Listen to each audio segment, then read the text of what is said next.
साथियों, रशिया ने अमेरिका के बिल्कुल नाक के नीचे ले जाकर के पनडुब्बी खड़ी कर दी है, जो कि परमाणु से चलने वाली है, परमाणु बम दागती है। न्यूक्लियर सबमरीन ले जाकर अमेरिका के बिल्कुल सामने ले जाकर रशिया ने खड़ी कर दी है। अब आप कहेंगे कि सर ये बात तो कुछ सुनी सुनी सी लग रही है। हमने कहा कैसे? ऐसे ही एक बार 1962 में भी हुआ था, जब रशिया ने अमेरिका के सामने क्यूबा नामक देश में अपनी मिसाइलें खड़ी कर दी थी। अगर आप उस घटना को याद रखते हैं तो समझ लीजिए कि क्यूबन क्राइसिस दोबारा से जन्म ले चुका है। रशिया ने फिर से वहीं ले जा करके वही हरकत कर दी है जो 1962 में की थी। और 1962 कितना खास था, बस मैं आपको इस बात से बता सकता हूं कि अमेरिका ने उस समय के जो राष्ट्रपति थे, उन्होंने बकायदा पब्लिकली अनाउंस कर दिया था कि वी आर एट वॉर, हम किसी भी समय युद्ध में एंट्री कर सकते हैं। आप इससे अंदाजा लगाइए कि अमेरिका के लिए कितनी सांस ऊपर नीचे हो जाने जैसा होता है जब रशिया उसके सामने खड़ा हो जाता है। ऐसी स्थिति क्यों बनी है, आज के सेशन में यही सारी बातें करनी है। दुनिया भर में अभी क्या रशिया यूक्रेन कम था, क्या फिर गाजा इजराइल का कम था, या चाइना ताइवान का टेंशन कम था, जो पुतिन महाशय अपनी सबमरीन ले जा करके अमेरिका के सामने खड़ी कर दिए हैं। ये उस समय हो रहा है जब भारत के प्रधानमंत्री G7 की बैठक भाग लेने के लिए इटली गए हैं। भारत के प्रधानमंत्री का जाना तो मायने रखता ही है, लेकिन G7 देशों का इकट्ठे होकर और वहां पर रशिया यूक्रेन मामले में यूक्रेन के साथ के लिए निर्णय लेना, उनको धमकाने की पुतिन की यह स्ट्रेटजी कितनी कारगर होगी, आज के सेशन में चर्चा करेंगे। और यह चर्चा इसलिए खास हो जाती है क्योंकि आप कितने दिन तक यह कहते रहोगे शेर आया शेर आया शेर आया। हो सकता है कि एक दिन वो घटना हो ही जाए और दुनिया युद्ध के बिल्कुल निकट पहुंच जाए। इसलिए आज का सेशन बेहद खास है। लेकिन इस सेशन को सुनने से पहले मैं आपको कुछ बातें पुरानी याद दिलाता हूं। आप याद करिए, 6 जून को इसी रियल न्यूज़ एंड एनालिसिस में मैंने आप लोगों को एक जानकारी दी थी, जिसमें मैंने यह कहा था कि फ्रांस को रूस ने धमकी दी है और कहा है कि अगर आपने ड्रोन्स चलाने की परमिशन दी यूक्रेन को तो मैं आपके लोगों को मरवाऊंगा। आप याद करिए, यह सेशन हमने आपके साथ साझा किया है। आपको याद हो तो मैंने यह भी सेशन में जानकारी दी थी उसी दिन कि बाइडेन ने यूक्रेन को परमिशन दे दी है कि वो रशिया के ऊपर हमला कर सकता है। अगर ये दोनों बातें ध्यान आ रही हों तो उसी सेशन में मैंने आपसे कहा था कि रशिया ने हाल ही में ऑपरेशन अनथिंकेबल लॉन्च किया है, जो कि वर्ल्ड वॉर 3 की तरफ इशारा करता है। अगर ये सब बातें आपको ध्यान आ रही हैं तो आपको फिर आज का ये सेशन देखना चाहिए, क्योंकि why are Russian warships in Cuba, ये हेडलाइन है। Russian ships arrive in Cuba as cold war allies strengthen their ties, nuclear powered submarine arrives in Cuba. देश और दुनिया की खबर बने हुए हैं। मैं आपको याद दिला दूं, दुनिया में जहां एक और क्यूबा में जाकर के मिसाइल खड़ी हो गई हैं या सबमरीन खड़ी हो गई हैं, वहीं दूसरी ओर दुनिया के एक कोने में यूरोप के एक देश इटली में एक सम्मेलन हो रहा है जिसका नाम G7 है। हमने कल अंकित इंस्पायर इंडिया पर इस विषय पर सेशन किया था और उसमें मैंने ये जानकारी दी थी कि यहां पर जो चर्चाएं होंगी, उन चर्चाओं में सबसे पहली चर्चा रशिया यूक्रेन वॉर है। तो रशिया यूक्रेन वॉर की चर्चाएं हो रही हैं। साथियों, ये चर्चा साथ ही साथ तब और खास हो जाती हैं जहां एक और भारत के प्रधानमंत्री G7 में पार्टिसिपेट करने के लिए एज ए गेस्ट पहुंचे हैं। वहीं पर जेलेंस्की को भी बुलाया गया है, व्लादिमीर जेलेंस्की, जो कि जेलेंस्की यूक्रेनी राष्ट्रपति हैं, इन्हें भी बुलाया गया है और इन्होंने पहुंचकर यहां पर अमेरिका के साथ एक जबरदस्त हिस्टोरिक एग्रीमेंट साइन कर लिया है।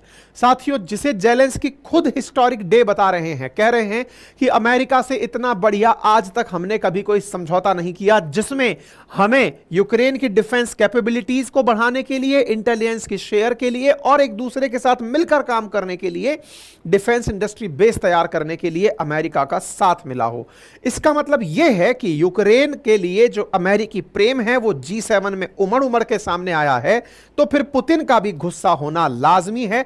पुतिन इसी को काउंटर करने के लिए अपनी परमाणु पनडुब्बी, जिसका नाम है कजान, उसे ले जाकर क्यूबा में खड़ा कर दिए हैं और साथ में अपना एक जहाज फ्रिगेट भेजे हैं एडमिरल गोर्शकोव, जो कि दुनिया में सबसे बेहतरीन युद्धक विमानों में से कंसीडर किया जाता है, उसे भी यहां पर भेजा गया है। युद्धक जहाजों में माना जाता है, उसे भी यहां पर भेजा गया है और यह क्यूबा के बंदरगाह पर पहुंचा है और यहां पर 5 दिनों तक रहेगा। इसका टेक्निकली टाइम वो रखा गया है जिस समय G7 मीटिंग चल रही हो। तो परमाणु पनडुब्बी कजान भी यहां पर पहुंच चुकी है। अब यह कहां की चर्चा हो रही है एक बार के लिए मैप पर समझ लेते हैं। साथियों, आप अटलांटिक ओशन देखिए। अटलांटिक ओशन में पश्चिम की तरफ चलेंगे तो कैरेबियन ओशन दिखाई देगा। कैरेबियन ओशन के उत्तर की तरफ एक देश है जिसका नाम है क्यूबा।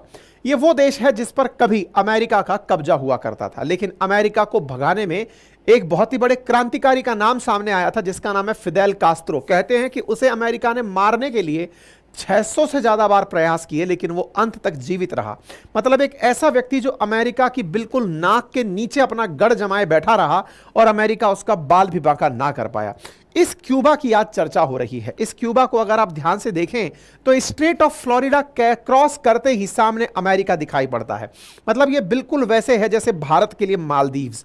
इस तरह से क्यूबा फ्लोरिडा के सामने है और ये बिल्कुल एंटी अमेरिका है। एंटी अमेरिका है और ये पूरी तरह से सोवियत रूस के साथ मिलकर के चला आ रहा है, यानी कि एकदम कम्युनिस्ट विचारधारा का, साम्यवादी विचारधारा का देश है। ठीक है साहब। क्यूबा के पास में इस तरह का जहाज, इस तरह की सबमरीन का पहुंचना और साथ ही साथ जो गोर्शकोव यहां पर पहुंचा है, एडमिरल गोर्शकोव, उसमें दुनिया की सबसे तेज चलने वाली मिसाइल जिरकॉन भी साथ में उपस्थित है। तो गोर्शकोव के साथ साथ मिसाइल जिरकॉन भी है। कजान और गोर्शकोव रूसी बेड़े के इस फ्लीट के साथ ऑयल टैंकर्स भी हैं। यानी एक प्रकार से यह समझकर चलिए कि रूस ने इस प्रकार का अपना बेड़ा यहां भेजा है कि अगर जरूरत पड़े तो यह अपने आप में काफी दिन तक युद्ध लड़ सकता है। हालांकि युद्ध लड़ने की आगाज के लिए एकदम अमेरिका के सामने रशिया मोर्चा खोल देगा, यह केवल कयास लगाए जा सकते हैं। लेकिन इस बारे में यह समझना आवश्यक है कि रूस जहां एक और यूक्रेनी फ्रंट पर युद्ध लड़ रहा है, वहीं दूसरी ओर अमेरिका को वहां जाकर उसी के देश में धमका रहा है कि अगर तुमने कुछ भी यूक्रेन के साथ ऐसा करने का प्रयास किया जो G7 में हो और वो मेरे खिलाफ हो, तो मैं तुम्हारे लिए यहां पर बिल्कुल नुमाइश लगाकर बैठा हूं। जब ये सब बातें हो रही हों तो निश्चित ही हर कोई व्यक्ति ये सोचना चाहेगा कि क्या पहले भी कभी ऐसा हुआ है क्या। मतलब मात्र 90 मील की दूरी पर क्यूबा और फ्लोरिडा अमेरिका हैं, तो क्या पहले भी कभी ऐसा हुआ है क्या कि क्यूबा ने अमेरिका की नींदें उड़ा दी हों। बिल्कुल हुआ है साहब। इस मैप को ढंग से देख लें। क्यूबा के अंदर एक जगह है जिसकी राजधानी है हवाना। हवाना सिंड्रोम के नाम से भी आपने कई बार सुना होगा। हवाना सिंड्रोम एक प्रकार का वो लक्षण है जिसमें कि अमेरिकी डिप्लोमेट्स को क्यूबा के अंदर इलेक्ट्रिक शॉक से परेशान किया जाता था। हमने इस पर सेशन किया पुराने जमाने में। फिलहाल के लिए हवाना और मियामी आमने सामने हैं। ये अमेरिका का फ्लोरिडा है और ये दोनों 90 मील की दूरी पर हैं। और यहां ले जाकर अगर रशिया अपना मिसाइल सिस्टम खड़ा है तो कुछ तो समझा रहा होगा, कुछ तो याद दिला रहा होगा। तो क्या याद दिला रहा है, तो आइए मैं आपको याद दिलाता हूं। क्यूबा का मिसाइल क्राइसिस जो हुआ था अक्टूबर 1962 में। साथियों, क्यूबा की खोज 28 अक्टूबर 1492 को कोलंबस के द्वारा की गई थी। कोलंबस ने खोज की, स्पेन ने इस पर शासन किया। क्यूबा पर अंग्रेजों ने 1762 में अधिकार कर लिया। अंग्रेजों ने क्यूबा पर स्पेन को हराकर कब्जा कर लिया और 1 साल बाद ही वापस स्पेन को लौटा दिया, क्योंकि फ्लोरिडा से क्यूबा की अदला बदली कर ली गई थी। मतलब कि भाई फ्लोरिडा दे दो और क्यूबा ले लो। तो एक प्रकार से स्पेन के साथ एक्सचेंज कर लिया गया था। 1898 में युद्ध के दौरान अमेरिका और क्यूबा की सेनाओं के हाथों स्पेन की हार हो जाती है और स्पेन ने अपनी पूरी तरह से मतलब संप्रभुता त्याग कर इसे अमेरिका को सौंप दिया। अमेरिका यहां पर 1902 से कब्जा करके बैठा था। 1902 से अमेरिका जब यहां पर कब्जा करके बैठा रहा तो लंबे समय तक अमेरिका अपनी सेना को यहां पर बेस बनाकर रहा। लंबे समय तक बेस बनाकर रहा तो यहां पर धीरे धीरे अमेरिका के खिलाफ जनता में एक सेंटीमेंट उत्पन्न होना शुरू हुआ। जब सेंटीमेंट हुआ तो यहां पर एक नेता निकले जिनका नाम था फिदेल कास्त्रो, और उन्होंने अमेरिका को और अमेरिका द्वारा बिठाए गए पपेट राष्ट्रपति को भगाने का निर्णय लिया। परिणाम यह निकला कि फिदेल कास्त्रो के चलते अमेरिका ने जो अपना यहां पर एक पपेट राष्ट्रपति बिठाया हुआ था उसे हटना पड़ा, जिसका नाम बतिस्ता था। बतिस्ता को हरा करके फिदेल कास्त्रो सत्ता में चले आते हैं। आप हैं फिदेल कास्त्रो। जो कि अमेरिका के खिलाफ पूरी जनता को इकट्ठा करने में कामयाब होते हैं।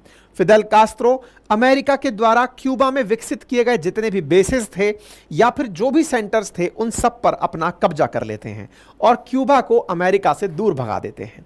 साथियों, ये वो व्यक्ति हैं जिन्हें मारने के अमेरिका के द्वारा 600 से अधिक प्रयास किए गए, लेकिन हर प्रयास में अमेरिका नाकामयाब इसलिए रहा क्योंकि फिदेल कास्त्रो समय के साथ ये सीख गए थे कि कोल्ड वॉर एरा में अमेरिका का विरोधी है सोवियत रूस। अगर सोवियत रूस का साथ इन्हें मिलेगा तो फिर अमेरिका इनका कुछ नहीं बिगाड़ पाएगा। यही हुआ। फिदेल कास्त्रो ने सोवियत रूस का साथ ले लिया और वामपंथी तरीके की सरकार अपने यहां पर बना ली, जिसके चलते रशिया यानी कि उस समय का जो सोवियत रूस है उसने इनकी मदद करने के लिए अपने वेपन्स को इनके यहां पर रखना शुरू कर दिया कि आप चिंता मत करिए, अमेरिका अब आपके ऊपर कोई नुकसान नहीं पहुंचा पाएगा, मैं आप लोगों के पास अपने वेपन्स भेज रहा हूं, इस प्रकार का सामान भेज रहा हूं जिसके चलते आप आसानी से अपने आप को सुरक्षित रख सकेंगे। कोई बात नहीं साहब।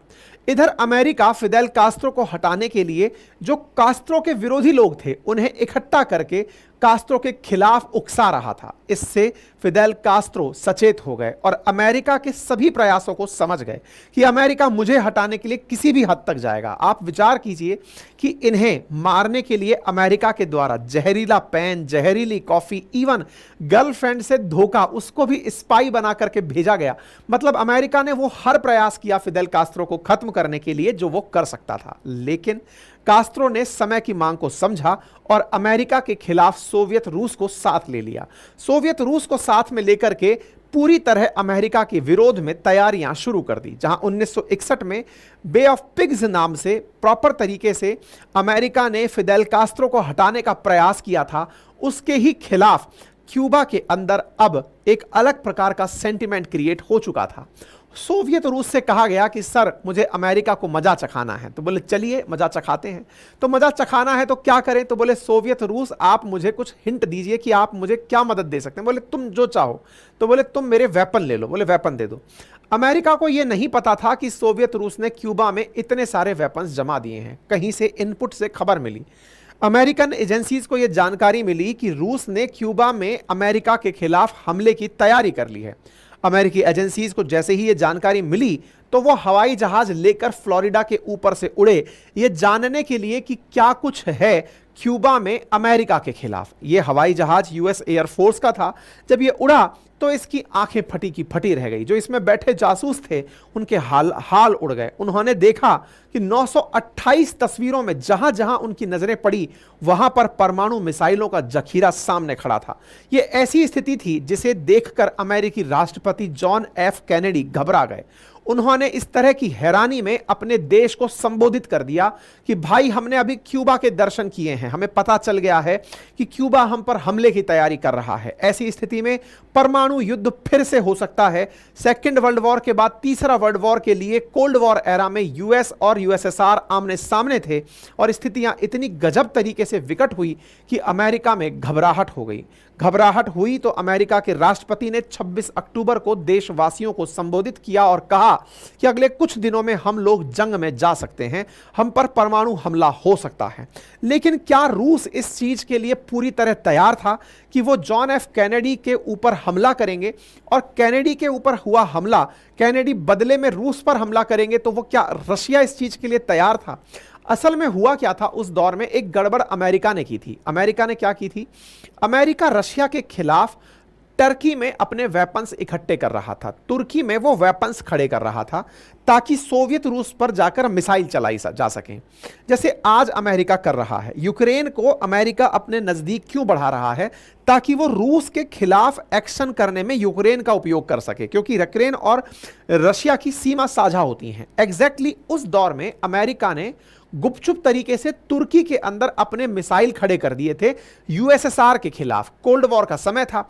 ऐसी स्थिति में इन्होंने भी उसके काउंटर में क्यूबा में मिसाइल खड़े कर दिए थे। अब इसका मतलब यह हुआ कि यह स्थिति इतनी घातक हो गई थी कि अगर क्यूबा से मिसाइल चलती है तो तुर्की से भी रशिया की तरफ यानी यूएसएसआर सोवियत रूस की तरफ मिसाइल चलना तय था।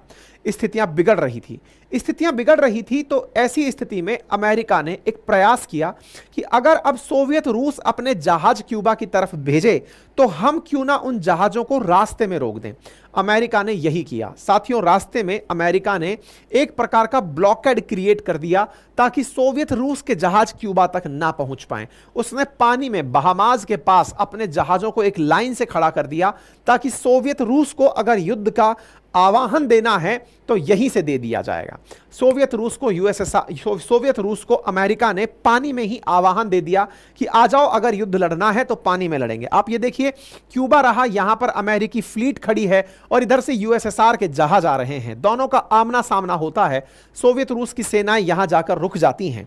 हालांकि इसने पहले से ही मिसाइल यहां तैनात कर रखी हैं जिनके चलते युद्ध का माहौल बना है, लेकिन सोवियत रूस और अमेरिकी जहाजों का अब यह पहली बार आमना सामना हो रहा था। इस आमने सामने में यह तय मान लिया गया था कि अब किसी भी समय एक दूसरे पर हथियारों का उपयोग किया जा सकता है।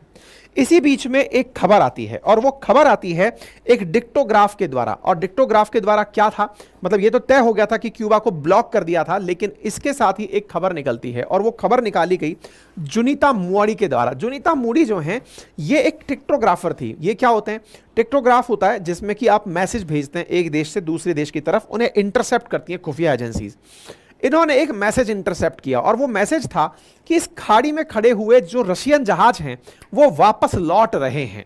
ये वो मैसेज था जिसके चलते अमेरिका को ये आंसर मिलने वाला था कि रशिया युद्ध में है या युद्ध से बाहर है, क्योंकि उस समय स्थितियां ऐसी बन गई थी कि अमेरिका यूनाइटेड नेशंस को संबोधित करने जा रहा था कि हम पर हमला हुआ है और हम उसका जवाब देने जा रहे हैं।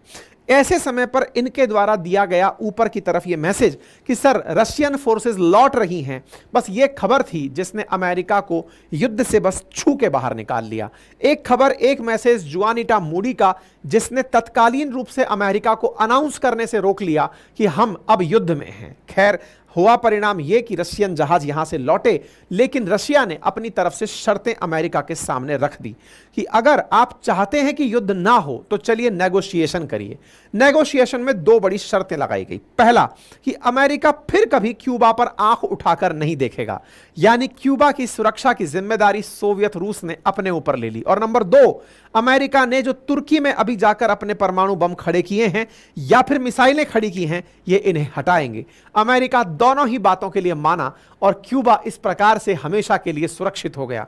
और फिर तुर्की से भी अमेरिका ने अपने जहाज हटाए, अपने वेपन्स हटाए और फाइनली जाकर के युद्ध के बादल छट गए। आज के समय में इस बात का महत्व क्या है? इस बात का महत्व है काउंटर मेजर्स करना, यानी कि एक देश को दूसरे देश से चुनौती देते हुए पीछे धकेलना।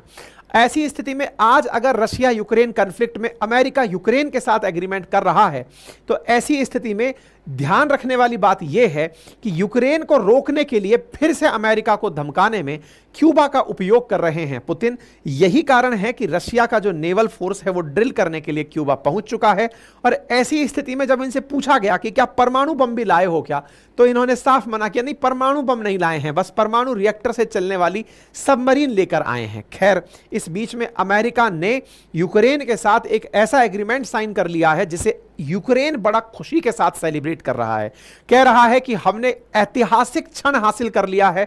अमेरिका के साथ 10 साल के लिए ऐसा एग्रीमेंट हुआ है जिसे हम हिस्टोरिक कहेंगे, जो आने वाले समय में यूक्रेन के काम आने वाला है। अमेरिका एनी टाइम अब यूक्रेन के साथ खड़ा रहेगा। इस बात के क्या मायने हैं ये तो समय बताएगा, लेकिन फिलहाल के लिए पुतिन की ये वॉर स्ट्रेटजी क्या कुछ और G7 के अंदर होने से रोक सकती है अथवा नहीं, ये देखना होगा। मेरे प्यारे साथियों, इसी के साथ में आपके कमेंट्स कमेंट बॉक्स के अंदर मांगने अपेक्षित हैं। और एक अनाउंसमेंट है आप लोगों के लिए, और वो अनाउंसमेंट ये है कि आप लोगों के लिए 16 तारीख से एनसीईआरटी फाउंडेशन बैच के अंदर एडमिशंस ओपन है। ऑलरेडी आज से ओपन कर दिए गए हैं।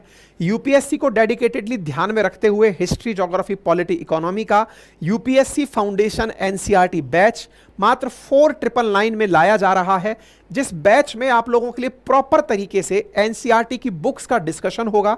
फाउंडेशन बैच तो होगा ही होगा, साथ ही साथ आपको एनसीईआरटी का बैच मिलेगा, एनसीईआरटी का कंटेंट मिलेगा और साथ में आपको प्रॉपर तरीके से टाइम इंटरवल पर टेस्ट मिलेंगे, जो आपको जो पढ़ाया गया है एनसीईआरटी से आपके जो सवाल जवाब हैं वो पूरे बन जाएंगे। इस खास मौके पर इस बैच को क्यों लाया जा रहा है इसका कारण जान लीजिए, क्योंकि 16 तारीख को यूपीएससी का प्रीलिम्स है।